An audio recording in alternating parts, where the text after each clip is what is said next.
अर्धापूर शहराच्या वैभवात भर टाकणाऱ्या आणि नागरी सुविधा अधिक सक्षम करणाऱ्या विविध विकास कामाचे भूमिपूजन दिनांक 4 एप्रिल रोजी माजी मुख्यमंत्री तथा खासदार अशोकराव चव्हाण यांच्या हस्ते करण्यात आले। या विकास कामामुळे अर्धापूर शहराच्या सर्वांगीण विकासाला नवीन गती मिळणार असल्याचे चित्र पाहायला मिळत आहे।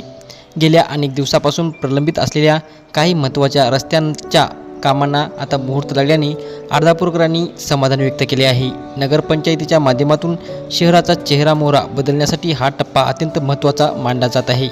तसेच या विकासामुळे आगामी काळात अर्धापूर शहराच्या विकासाला एक नवी दिशा मिळेल असा विश्वास नागरिकांमधून व्यक्त केला जात आहे। या भूमिपूजन सोहळ्यासाठी किशोर स्वामी, धर्मराज देशमुख, ॲडव्होकेट किशोर देशमुख, संजय देशमुख लहानकर, बालाजी गव्हाणे, प्रवीण देशमुख, योगेश हळदे यांच्यासह आदी नागरिकांची मोठ्या संख्येने उपस्थिती होती। अनेक ठिकाणी रस्ते नाल्याचे विषय होते। तकरीबन 7.5 कोटी रुपये अर्धापूर शहराच्या विविध भागामध्ये आम्ही दिलेले आहेत।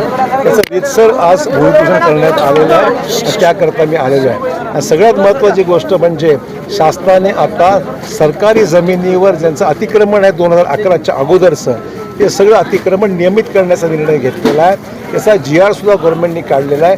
500 फुटापर्यंत विनामूल्य ते नियमित करता येईल। पुरावे दिले त्यांनी करता येईल आपल्याला। आणि साधारण अर्धापूर शहरामध्ये 1250 लोक असे आहेत की ज्यांनी सरकारी जमिनीवर कब्जा केलेला आहे 2011च्या अगोदरचे। त्याची कागदपत्र व्हेरीफाय करून ती जमीन त्यांच्या नावावर करून देण्यात येईल। साहेब, काल गेल्या वर्षी 102 शेतकऱ्यांच्या नुकसानीची भरपाई 102 शेतकऱ्यांच्या विहिरीमध्ये गाळ जमला आहे। रोजगार हमीमध्ये त्याला काढायला परवानगी आहे। नगरपालिका क्षेत्र असल्यामुळे ती अडचण निर्माण झालेली आहे। राज्याच्या मुख्यमंत्र्यांना मी विनंती केलेली आहे की नगरपंचायतमध्ये आपण विशेष बाब आणि परवानगी रोजगारांची दिली पाहिजे। तो माझा प्रयत्न आहे।